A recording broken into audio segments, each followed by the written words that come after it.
Mega డిఎస్సిలో అక్రమాలు జరిగాయని ఆరోపిస్తూ విచారణ జరిపించాలంటూ వైకాపా సభ్యులు చేపట్టిన ఆందోళనతో శాసన మండలి కార్యకలాపాలకు వరుసగా మూడో రోజు కూడా అంతరాయం ఏర్పడింది.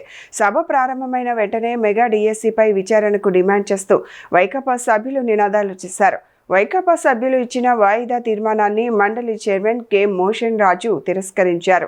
ప్రశ్నోత్తరాలు ప్రారంభిస్తున్నట్లు చైర్మన్ ప్రకటించగానే వైకాపా సభ్యులు పోడియం వద్దకు వెళ్లి ఆందోళనకు దిగారు. దీంతో సభలో కొద్దిసేపు తీవ్ర గందరగోళం నెలకొంది. 3 రోజులుగా సభ కార్యక్రమాలను అడ్డుకుంటున్నారని మంత్రి కొలుసు పాదసారథి ఆగ్రహం వ్యక్తం చేశారు. సభను అడ్డుకునే సభ్యులను సస్పెండ్ చేసి బయటకు పంపించాలని చైర్మన్ ను కోరారు. వైకాపా సభ్యులు సభను గౌరవించడం లేదని ఆరోపించారు. ఈ వ్యవహారంపై మంత్రులు నాదెండ్ల మనోహర్, అచ్చెన్నాయుడు కూడా తీవ్రంగా స్పందించారు. సభను ఆర్డర్లో పెట్టాలంటూ చైర్మన్ ను కోరే సమయంలో మంత్రులు, వైకాపా సభ్యుల మధ్య వాడివేడి చర్చ జరిగింది. దీంతో మెగా డిఎస్సి అంశంపై శాసన మండలిలో ఉద్రిక్త పరిస్థితులు కొనసాగాయి. సభా మర్యాదలకి భంగం కలిగించే విధంగా ప్రవర్తిస్తున్నారు అధ్యక్ష. ఇది కరెక్ట్ కాదు. చైర్ని గౌరవించాలి అధ్యక్ష. మీరు కూడా నిర్ణయం తీసుకోండి. పోడియం పైకి ఎట్లా రాణిస్తారు అధ్యక్ష వాళ్ళని? పోడియం పైకి ఎట్లా రాణిస్తారు అధ్యక్ష వాళ్ళని? మీరు యాక్షన్ తీసుకోండి అధ్యక్ష. యాక్షన్ తీసుకోండి. ప్రభుత్వం సిద్ధంగా ఉందని అనేక సార్లు చెప్పారు.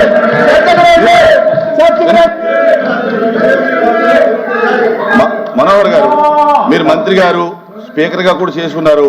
మీరు పదే పదే మీరు సభ ఆర్డర్లు పెట్టమంటే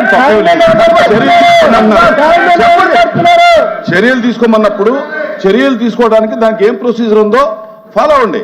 అంతే తప్ప మీరు చైర్ని పదే పదే మీరు పెద్ద స్వరంతో మీరు చేయలేకపోతున్నారు అనేటటువంటి కాదు. మీకు ఏ మీరు ఏ ప్రొసీజర్ ఫాలో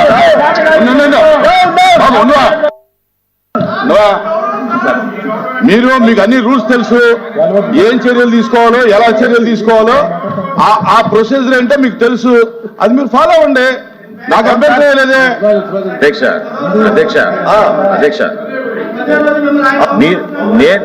నేను అన్నది ఏంటి? సభ మిమ్మల్ని పూర్తి స్థాయిలో గౌరవించాలి.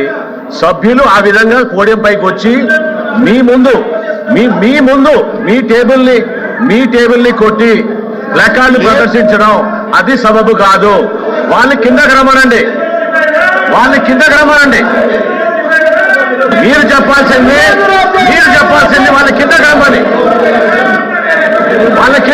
అది ప్రొసీజర్. మీకు అన్ని అధికారాలు ఉన్నాయి. సభ సాంప్రదాయంగా జరగాలి. ప్రతిరోజు కూడా సభ్యులందరూ మీ చుట్టూ ఊగి ఈ రకంగా చేయడం మంచి విధానం కాదు అధ్యక్ష.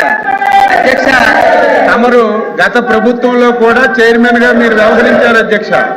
చైర్మన్ గా వ్యవహరించేటప్పుడు ఇక్కడ ఒక రెడ్ లైన్ కూడా గీశారు అధ్యక్ష. రెడ్ లైన్ గీసి ఎవరైనా అపోజిషన్ సభ్యులు రెడ్ లైన్ గీసి లోపలికి వస్తే ఇమీడియట్ గా సస్పెండ్ చేసేవారు అధ్యక్ష. ఈ రోజు మీరు సస్పెండ్ చేయమని చెప్పడం లేదు. మీరు ప్రతిరోజు ఇదే జరుగుతున్నప్పుడు, ఫుల్ పవర్స్ మీకు ఉండేటప్పుడు మీరు యాక్షన్ తీసుకోండి అధ్యక్ష. మిమ్మల్ని కించపరచాలని కాదు అధ్యక్ష. మీకు ఫుల్ పవర్స్ ఉన్నాయి. ఇది 3వ రోజు. ప్రతిరోజు ఈ విధంగా చేస్తున్నప్పుడు, సభ్యులందరూ మీ చుట్టొచ్చి ఈ రకంగా గొడవ చేస్తున్నప్పుడు మీరు ఫుల్ పవర్స్ ఉపయోగించి మీరు ఇమీడియట్ గా యాక్షన్ తీసుకోమని కోరుతున్నాం.